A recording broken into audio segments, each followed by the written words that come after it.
everybody, it's On the Shun again. Now, Steve Bannon has left the White House.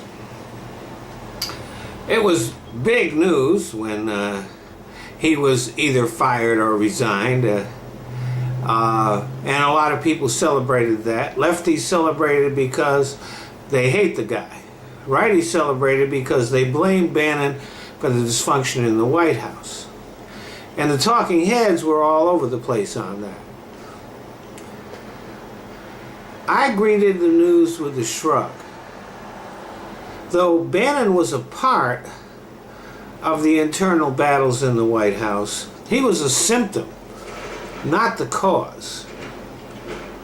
I knew his days were numbered when I learned that he was feuding with Jared Kushner and Ivanka. I mean, who's going to Trump pick? Bannon or his family? And Bannon is an anarchist. Most people think anarchists are lefties, but the truth is they come in all stripes. Bannon loves to talk about deconstructing the administrative state. That's a fancy way of saying I'm an anarchist. And the fact is that anarchists don't do well in government. They don't make good governors, they don't make good advisors.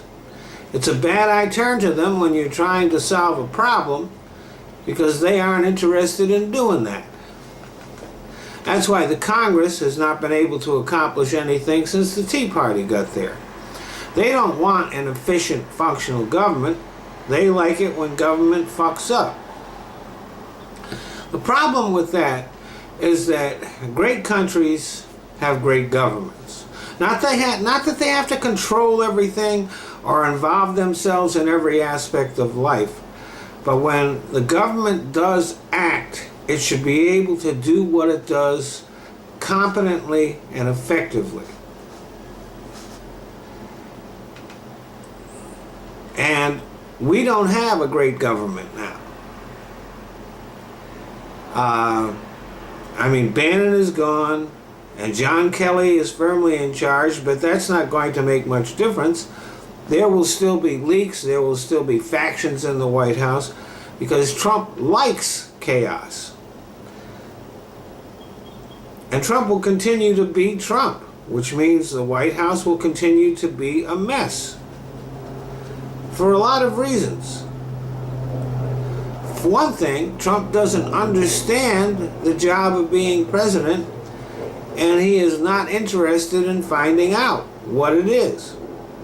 He has been described as tweeting, watching Fox News, and then drifting aimlessly around the White House.